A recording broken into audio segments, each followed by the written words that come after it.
Hola, me imagino que ustedes ya conocen las bolsas Ziploc, llamadas también bolsas con cierre hermético. esas bolsas que ya estamos utilizando ahora con mayor frecuencia en nuestro hogar para almacenar productos alimenticios.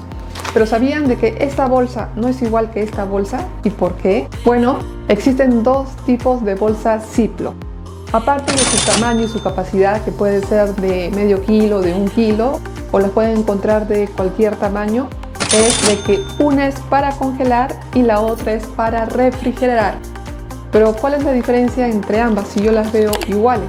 Pues bien, les voy a enseñar. Una gran diferencia, como pueden ver, es el cierre hermético que poseen. La de congelación posee un cierre hermético un poco más grande o doble, por decirlo así, y la otra es mucho más delgada. Además, cabe decir que esta bolsa de refrigeración también es usada para guardar alimentos secos a la temperatura ambiente.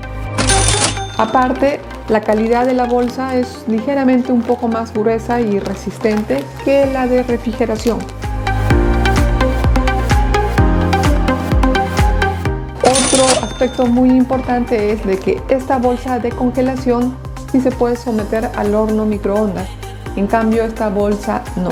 Y es por eso que es muy importante que tengan en cuenta las indicaciones que vienen en el envase de estas bolsas. Y otra diferencia es de que en los mismos empaques van a figurar si son para refrigeración o congelación. Así que tengan muy en cuenta este aspecto cada vez que ustedes quieran comprar una bolsa así. Y especialmente en las bolsas que son para congelación van a poder ver también adicionalmente las instrucciones de cómo descongelar su producto dentro de la bolsa en el microondas.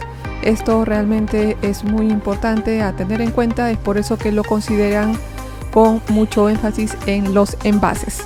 Aparte, otra diferencia que esta bolsa es un poco más cara que la de refrigeración. Otra característica o ventaja de la de congelación es que la puedes utilizar también para refrigeración. En cambio, la refrigeración no la puedes utilizar para congelación. Entonces, espero que les haya aclarado un poco sobre el uso de este tipo de bolsas y sus diferencias que existe en el mercado.